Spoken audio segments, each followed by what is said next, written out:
Now residing with my parents, the realization hit me hard. My marriage, once believed to bring happiness, had only been a facade. My husband, whom I trusted, turned out to be using me, and I felt betrayed by my in-laws. The mother and son duo, oblivious to their own naivety, seemed oblivious to the practicalities of life. Faced with the threat of being kicked out, I questioned the essence of being a family with such people. The decision was clear. I needed to take charge. Swiftly reaching out to everyone, I initiated preparations for the next chapter of my life. As for the household items, I arranged for a service to pick them up. The following day, furniture and appliances were taken away, prompting a panicked response from my husband. I am Michelle Thompson, a 35-year-old woman who has been working from home since college. Despite a monthly commute, I am a full-time employee, thanks to the accommodating nature of my company. A motorcycle accident during my college years left my legs disabled, confining me to a wheelchair. Despite ongoing rehabilitation efforts, the prospect of improvement remained bleak. Embracing my condition, I had initially resigned to the idea of lifelong singleness. However, a blind date arranged by friends reintroduced the desire for companionship. I met Ken, my now husband, who, despite being 5 years my senior, exuded youthful energy. His straightforward demeanor, though bordering on rudeness, intrigued me. Ken's genuine curiosity about my life in a wheelchair set him apart, and I appreciated his unfiltered interest. Despite societal norms, his bold inquiries made me feel seen and understood. As we continued dating, I convinced myself that happiness awaited me with Ken. Blinded by the prospect of a lasting connection, I eagerly accepted his proposal after just 6 months of dating. Immediately after our marriage, things took an unexpected turn. Ken and I decided to move into my standalone house, which, despite being a rental, was relatively pricey but exceptionally wheelchair-friendly. It seemed the previous tenant had made the place more accessible, and Ken appreciated the spaciousness.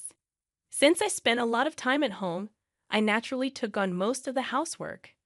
Occasionally, when I asked Ken for help, he would dismissively claim exhaustion, refusing to lift a finger or assist me in the bath. Despite managing on my own, bathing took longer, and I reminisced about the days when a caregiver visited twice a week to help. Frustrations mounted as Ken neglected to put away bath items, making the process even more time-consuming. Pleas for understanding fell on deaf ears, as Ken failed to recognize the house's design catered to my needs. It became evident that Ken's initial attraction had been to the house, appliances, and my ability to handle chores despite my disability. His unemployment and nightly partying further strained our relationship. While the realization was heart-wrenching, I clung to the notion that our marriage must have some love to it. Financial issues crept in, with Ken increasingly relying on me for money. Seeking advice from his mother only brought biased support, leaving me feeling lost without any family to turn to. Friends dismissed my concerns, emphasizing Ken's facade. Ken's unpredictable behavior, fueled by alcohol, pushed me to my limits. I grappled with the dilemma of enduring the situation or facing a solitary future. Just as the idea of divorce started to gain prominence, Ken unexpectedly proposed living with his parents. Stunned, I learned he intended for them to move into our place. While I understood the desire to be near aging parents, their good health made the proposition perplexing. I couldn't comprehend why Ken's parents were considering moving from their own home to ours. Did they genuinely need to stay here? With 4 people in the house, it would be cramped, and given that I work from home, it would be quite inconvenient. "You're always thinking about yourself, huh? I never thought you were this selfish," Ken accused. "I'm just questioning why they need to move here when they have their own place. Our home is more spacious, modern, and equipped with all the conveniences. Besides, it's designed to be accessible for elders. If Ken's parents move in, I'd have to be on my toes during work hours. While Ken is rarely home, his retired parents would likely be around a lot. Sharing the bathroom and kitchen? I'm slower than most people, and I can foresee the challenges of such a living situation. Can I have some time to think?" "You better hurry up. We don't have much time, Ken retorted. Despite his claim of limited time, Ken wasted no time. By the weekend, he brought his parents over, making me suspect they had been planning this move for a while. You know, I've been thinking. Maybe you should consider a facility, Ken's mother suggested. What? I couldn't believe what I was hearing. A facility for me? Yeah, it's a good idea, right? You have your own limits. In a facility, they take care of everything. It became apparent that Ken wasn't just contemplating his parents moving in. He was also considering sending me away. I'd visit you from time to time. That statement jolted me awake. If not now, then when, Ken? What am I to you? Your wife, right? Would you really tell your beloved wife to go to a facility? Hold on. When did I say I love you, Michelle? Ken's words flushed my face with anger. This guy, Ken, was using me. Wasn't it my fault for letting it get to this point? I thought I had to draw a line. Then, even more shocking words came out of Ken's mouth. In this house, I'm going to live with my parents. You, an outsider, can go live in some cheap facility. What'd you just say? I looked to his parents, hoping for support, but they just had eerie grins on their faces. Why are you laughing? What's the big deal, huh? Were they targeting my home even before our marriage? Things have been escalating too fast lately. I need to evict these people. Please leave. What, leave now? How can you talk to my parents like that? I felt like I saw the real Ken. He was yelling at me with such fury. If he cares so much for his parents, why doesn't he earn his own money and build them a house? Why does he have to take mine? My head felt like it was on fire. It's okay, Ken. Michelle must have been shocked since we came unexpectedly, his mother said. We just came to check the place today. Yeah, we need to check before moving in. Looks like there are more appliances than last time. Seems comfy to live in. They were genuinely here to take over my home. In an attempt to steady my nerves, I took a deep breath, inhaling oxygen. A sudden question lingered in my mind. If I leave, how are they planning to sustain themselves? His parents rely on a pension, and Ken is just a part-timer. I'm covering all the rent and living expenses. Who's going to handle the $2,800 monthly payment? Do his parents assume Ken is covering the living expenses? Disregarding my concerns, his parents cheerfully departed, with Ken following suit. I'm going to stay at my parents' tonight. Hold on, we need to talk. There's nothing to talk about. I, the man of the house, have decided. I won't change my mind. Left alone in shock, I couldn't linger in that state. I promptly contacted a real estate agent I knew. When Ken returned the next day, he saw the organized belongings and chuckled. Oh, started packing.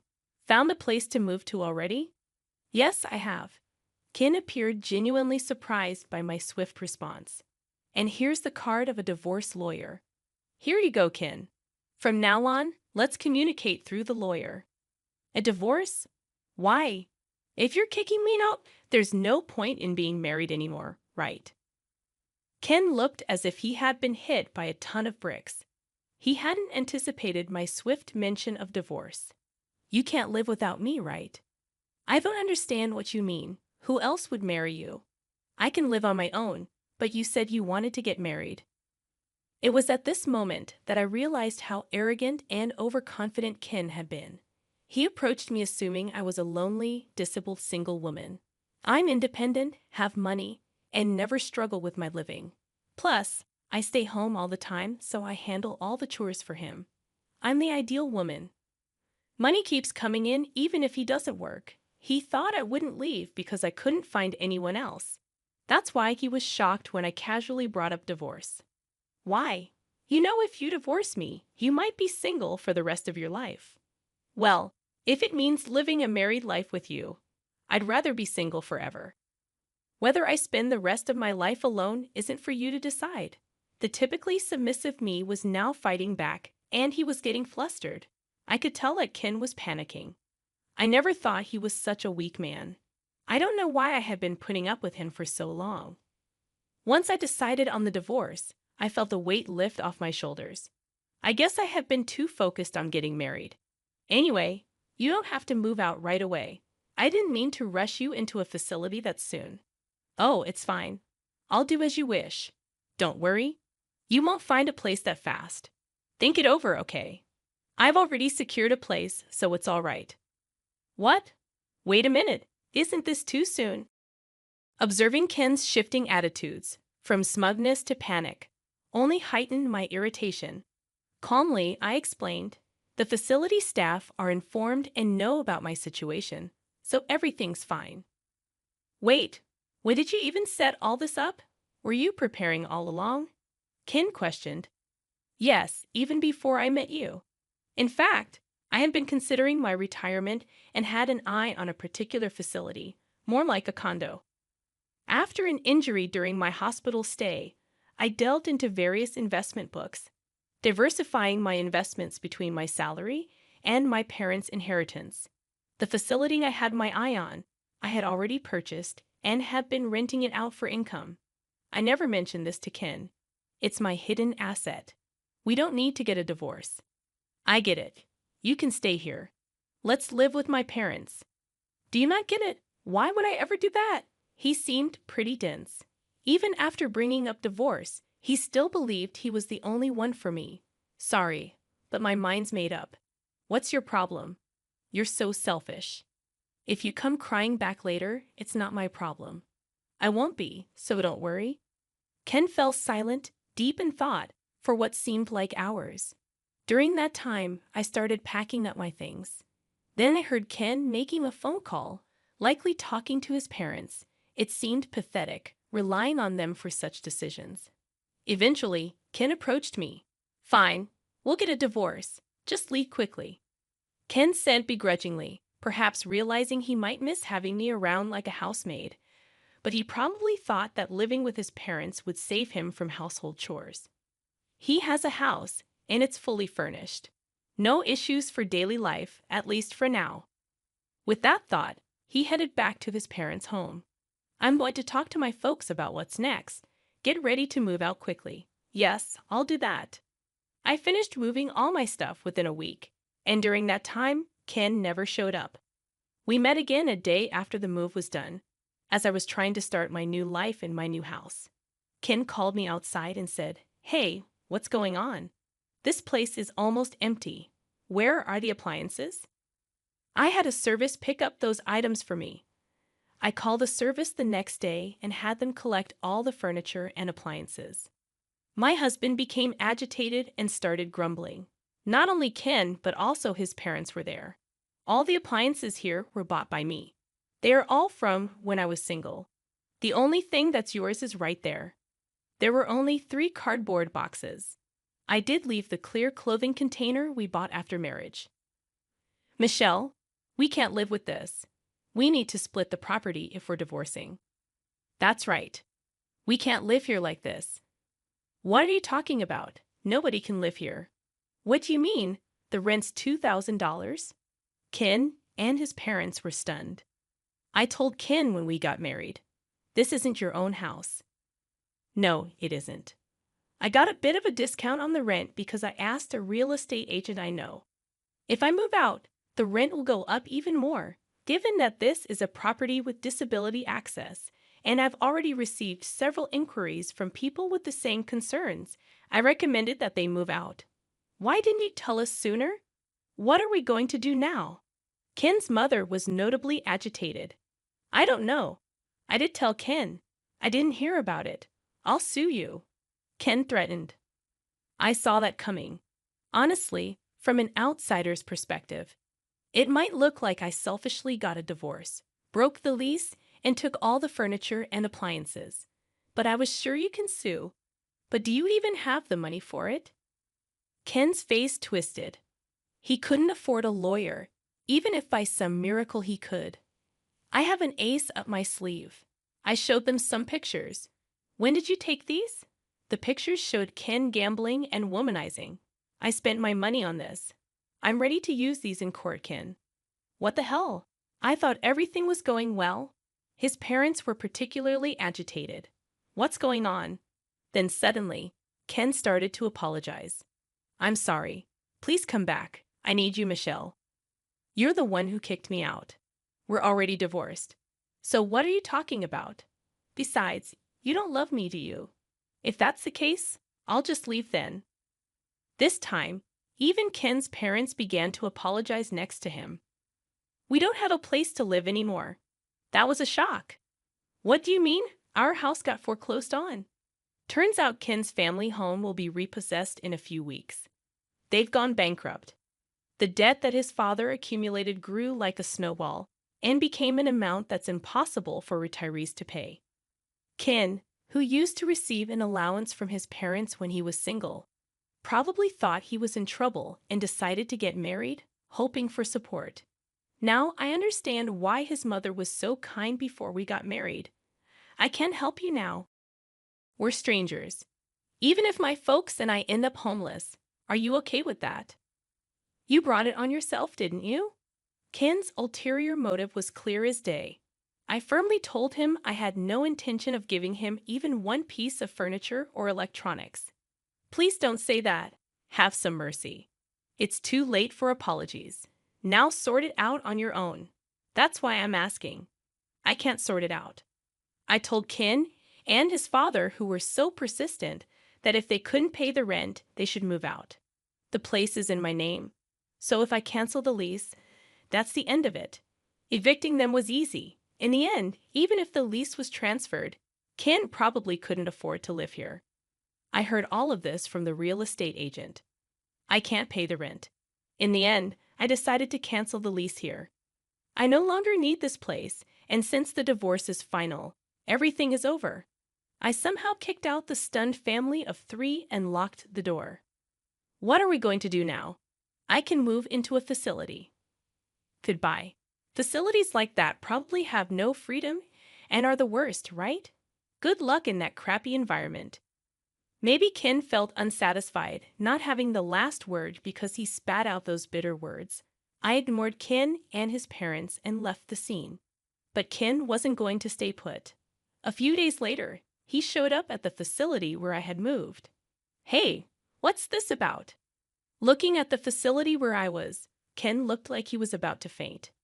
It's not a crappy environment at all. It's a luxury facility worth $1 million. I had saved up money, and with the earnings from my investments, I bought this place. The previous occupant had left at the perfect time, so I was able to move in immediately.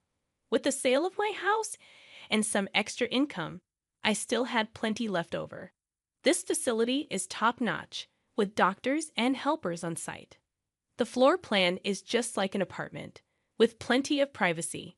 The room is a 3-bedroom, so families can live together. There are even couples and families living here. I can call a helper with the push of a button, and there's assisted bathing every day. I originally thought of this as my final residence, but I'm glad I made the move. You had this much money then? Why? I really don't want you coming all the way here. We're strangers now. Please leave. Then Ken suddenly started acting all sweet toward me. Honestly, it's creepy. Can't you just let me live here? What are you talking about? That's impossible. We're divorced. Face reality. That's why. Let's get remarried. I'm living in a motel now. Isn't that pitiful? I can't get a job because I don't have an address at the motel. He's such a smooth talker. He seems to have quickly abandoned his own parents. In the end, he only thinks about himself. Why don't you take a look in the mirror? You look pathetic, living off your parents at your age, becoming a freeloader after marriage, and now begging on the streets. Ken's face turned bright red. You're not ashamed to be clinging to your ex-wife. Look, everyone's watching, aren't they? Residents peeking from their balconies were watching. Actually, I had asked them in advance to look out if my ex-husband came to visit. I thought Ken would surely come looking for me at least once, either to gloat over my miserable state in the facility or to beg. The residents were very cooperative. They purposely looked at Ken with pity. It's like a real-life drama. I want to applaud them. Ken finally noticed the stares and seemed to realize how embarrassing he was being. I won't ask any more. With a pale face, he muttered those words and disappeared. I don't think he'll come here anymore. Later, when I went out, I ran into my mother-in-law working at a supermarket checkout. My father-in-law was a janitor, and my mother-in-law was a cashier. As soon as my mother-in-law spotted me, she turned her face and tried to hide. She was being scolded by a young employee for her attitude. Ken was apparently introduced to a job by someone he met at the motel cafe and was being exploited at a very low-paying job site. I frequently host home parties and live happily every day with people from the same facility. I also became good friends with other wheelchair users. If I had known such a community existed, I would have moved here sooner. I found the time to attend physical therapy sessions. My current goal is to get my legs moving on my own. I lead a fulfilling life both at work and in private.